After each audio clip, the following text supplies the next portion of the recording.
that the long and delayed submission of BBL by the Office of the President to Congress would water down the BBL into something unacceptable. And now that the government recognized this failure, we have been hearing tired expression about peace. La hawla wa la quwwata illa billahi al-aliyyil azim. Magtanong kayo sa akin, sana yung lang kami yung mga produktan ng tabi, yung mga tubig, yung mga dagat, din sa mga muro. Ang mga salita namin ay yun na ang pinapangalan ng mga lugar na kung saan kami ngayon. Tapos kami pa yung hindi magpalagay. That it is faithful to the spirit of the comprehensive agreement. Hindi ng mga invisible people sa Mindanao. Boses ng IPs yung gusto namin dalhin sa plenaryo.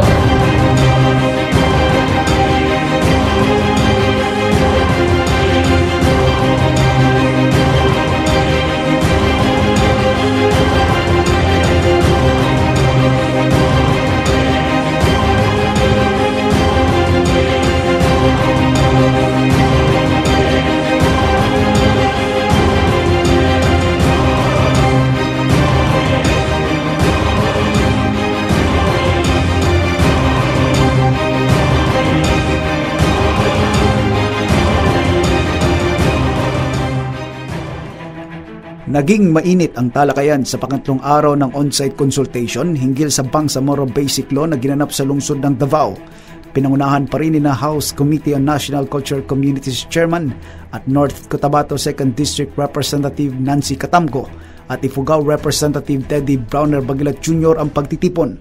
Pumunta po kami sa UP at ang audience po namin ay talagang puro IPs lang. The second day also is in Midsayap, puro IPs lang din po kasi ang public hearing na to is focused on the hopes and aspirations of the indigenous peoples on Bangsamoro government. At ito pong aming committee ay committee ng indigenous peoples. Unang arangkada pa lang ng konsultasyon ay agad na nagpahayag ng pagtutol ang mga katutubo sa Mindanao na sakupin ang kanilang mga lupain ng Bangsamoro Basic Law. Nangangamba kasi ang mga katutubo na sakupin ang kanilang lupain na namana pa daw nila sa kanilang mga ninuno. Ang mga salita namin ay yun na ang pinapangalan ng mga lugar na kung saan kami ngayon. Tapos kami pa yung hindi magmalagay. Medyo hanap-hanap pa ang among rights diya sa BBL. Unsaon nato ni pagsulti nga equitable ning mga kaninga balao. That the government recognized this failure, we hope that this will not happen to us again in the proposed Bangsamoro political entity. Natin ang ilan-ilan pa sila noon, mayroon ng agreement. Kaya, pag magtayo kayo ng Bangsamoro, please i-respect ang right ng mga nitibo. Maging ang ilang sektor ng lipunan at mga advocates na nagsusulong sa kapakanan ng mga indigenous peoples ay nagpahayag din ng pangamba sa Bangsamoro Basic Law.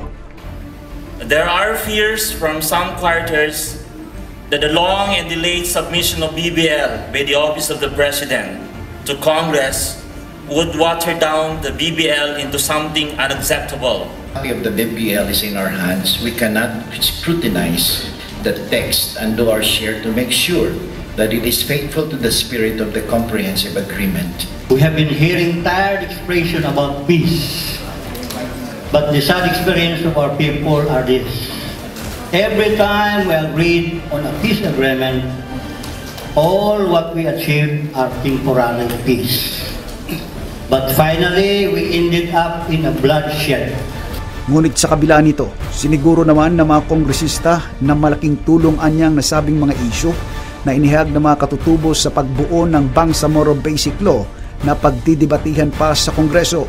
Ayon kay Congresswoman Nancy Catamco, titiyakin nilang boses ng mga katutubo ang maririnig at isaalang-alang sa pagbuo ng naturang panukalang batas sa plenaryo ng Kamara. Kung ano ang gusto ng mga IPs, boses ng IPs yung gusto namin dalhin sa plenaryo. Yun, we are hoping for that. At ipapaabot po namin ito sa liderato na itong public consultation ngayon ay ito po yung aming nakukuha ng mga hinaing from the ground.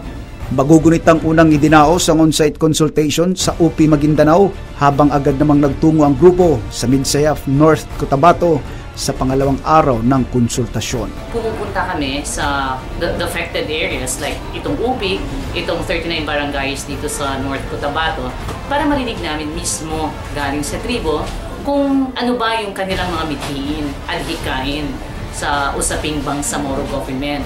Are they for it? Or meron ba sila mag-agam? Or may mga mithiin ba sila? So the very purpose of this is really to listen to their voice, no? Na ang gusto naman namin ay yun ang dadalhin namin sa plenaryo. Para sa Newsline Philippines, Alan Tamundong, Sunshine Media Network International.